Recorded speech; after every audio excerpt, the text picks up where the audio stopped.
Yo, hello, kamusta kayong lahat? Welcome sa isang edisyon ng Sir Lupet TV kung saan ang mga mahirap ay dumadali at mga madali humihirap. Kamusta kayong lahat? This is Sir Lupet at para sa araw na to, magsisimula tayo ng mga contents natin sa robotics. So, for this video, ay pupunuin natin ito. Okay. So, ito yung tray kung saan nakalagay yung mga pieces or mga parts ng ating mga gagawing projects or robots. Okay? So, dito naman sa left, nandiyan yung mga ukay-ukay at ito naman yung mga sari-sari. So ang gagawin natin, susundin natin itong mga guide dito na nagsasabi kung ilang piraso yung bawat pieces. Tapos ilalagay natin sila dun sa mga corresponding na mga compartments. So simulan na natin. Okay, simulan natin sa part na to. So nangangailangan daw ng 3 piraso na beam. Okay, beam yan na parang rectangular. So meron na tayo yan kanina. So di na tayo mahirapan maghanap. So ito yung 3 na yon. And then meron tayong yung parang pa H. Ito yun. Yan, bibilisan lang natin. And then meron tayong yung may bearing, yung bulitas. Tapos meron yung holder niya. Okay. Ito yung ginagamit natin na gulong nung robot. Yung parang pinaka-third wheel niya. And then meron tayo ditong 4 na malilit na gear. So dito naka-prepare na sila kanina, piniwalay-hulay ko na. So para lang makita niyo yung kung ano itsura ng mga yon. Yan. So ito yung 4 na yon, maliliit yan. Okay. And then meron tayong 2 na medyo mas malaki, kulay itim yon. Okay. Ito naman yon. Yan, medyo hirap lang mag-focus. And then 2 worm gear. So pag sinabing worm gear, yung parang ano yun, may spiral, may pagka-spiral yung appearance niya. Yan, worm gear yan. Tapos 2 nitong kulay yellow.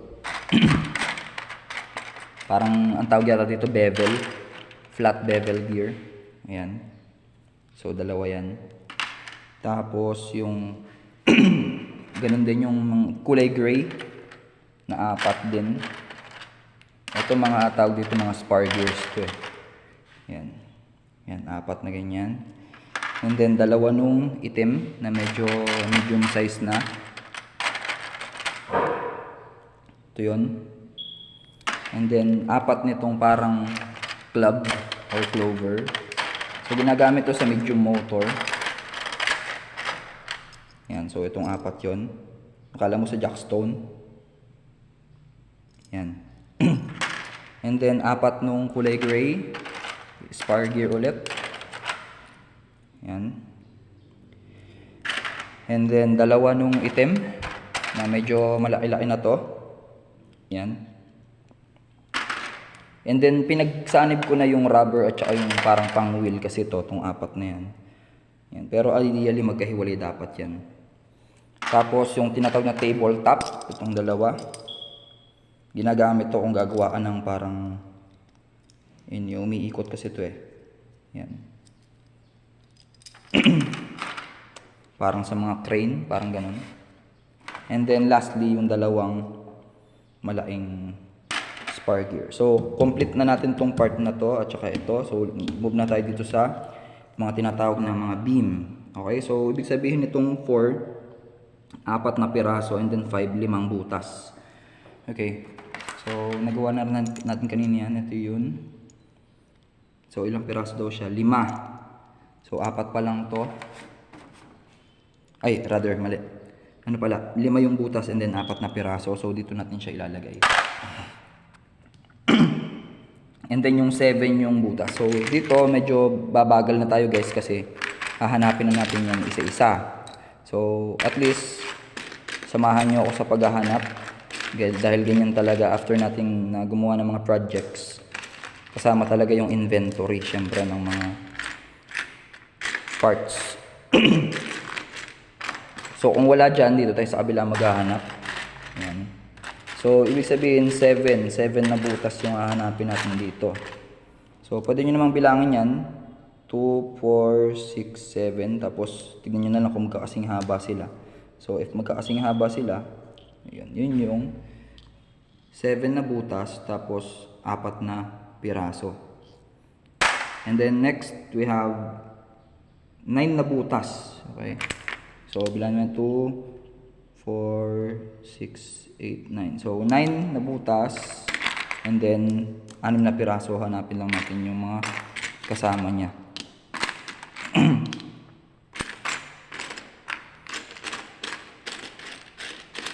So, again, naghalo-halo na kasi to kaya kukuha rin tayo ng tulong dun sa kabila. So, 6 ang kailangan and then isa na lang.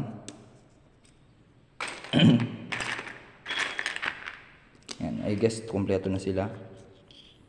So, 2, 4, 6. And then yung 11, so meaning mas mahaba na to. So, bilangan lang natin. 2, 4, 6, 8, 10, 11. Okay, then hanapin na natin yung mga kasing haba niyan. So, 4 daw na ganyan.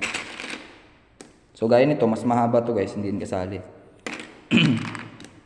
Yan. Okay, yun na siya, doon na. And then yung kanina, 13 na butas. 2, 4, 6, 8, 10, 12, 13. So, hanapin na yung mga kasing haba niya and then 6 na piraso daw. Yan.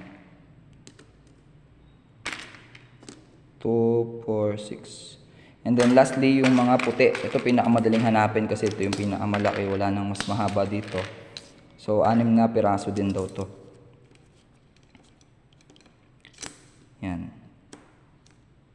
So, kapag kumpleto na yan, na-complete na natin itong part na to. So, ito yun. So, dito na tayo sa mga angled na beams. So ito, nakita nyo, mga straight lang na beam yan. Dito naman naka-angle na sila. So una natin hahanapin is itong 6 na piraso na pula. So nandito siya, madali lang mahanap, kulay red kasi. 2, 4, 6. So kompleto na siya. So once na nakukumpleto natin, lalagyan na natin dito. Followed by itong angled na dyan. Yung parang equal lang yung pagka-angle niya. So, 6 daw na ganyan. So, 1, 2, 3, 4. So, again, kapag kulang dyan, 5, hindi, kompleto siya. Yan. So, ito yung 6 na yun, guys. Yan, yun yung hinahanap natin. So, 2, 4, 6. And then, 4 na parang T. Okay. So, ilan daw? 4. 2, dalawa pa lang yun guys. Medyo mahirap na maghanap ngayon. 3 and then 4. Yan silang 4. Next, itong naka-angle na kulay gray, 4 daw. So, 1, 2, 3. Ito madali lang hanapin to. Yan, kompleto na siya. 1, 2, 3, 4. Next is yung naka-angle, right angle na 2 piraso daw nun. Kulay gray. So, kailangan aware din kayo dun sa kulay nung hinahanap nyo para mas madali mo siyang mahanap. So, kung wala siya dito, lipat tayo dito sa kabila. Kulay gray. So, since 2 piraso lang to, most of the time talagang nagkukulang siya. So, buksan pa natin yung ibang box para lang makita yun. And then medyo tumatagal yung video natin and syempre hindi ko naman i-edit ito. Ito na, okay. 2 guys. Hanggat maaari sana tuloy-tuloy lang tayo. And then 4 naman na ganito kulay itim. So meron na akong hawak na 4. Yan sila guys. And then yung naka-angle na puti, 4 na piraso daw. 1, 2, 3, 4. Yan, kompleto na siya guys. May buhok pa. And then yung last naman na ano siya, bali 3 yung angle nito. Yan, 4 na piraso niyan. Okay, ginagamit ito dun sa pangkuha ng cuboid. Okay, so kompleto na rin tong part na to. Ito yun. So lipat na tayo dito sa mga tinatawag na ano to, yung mga axle na panggulong and then mga panglock. So yung una dito guys, ito 22 na piraso niyang kulay pula na yan. So yan yung medyo nakaka-stress hanapin. So huwag kayong mag-alala, meron dyan mamaya 60 pieces. So gagawin natin, hanapin lang muna natin yung mga kulay ano na yan. Open natin. Grabe. Nakaka 10 minutes na yung video natin. Kung umabot ka sa part na to, paki-like naman yung video, paki-subscribe na rin ng ating channel. And then paki-on din yung notification bell natin para updated kayo sa mga susunod nating uploads. And marami tayong mga parating na tutorial guys. Siguro hanggang dito muna to, tapos yung part 2 natin itutuloy lang natin syempre. Okay? Take note, 22 na pula ang kailangan natin. Parang mga ano yun mga pang-lock. So, bilang tayo. 2 4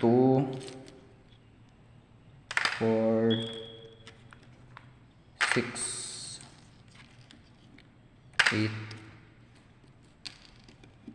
10 12 14 16 18 19 22 yung kailangan. So, hingi tayo dito ng tatlo.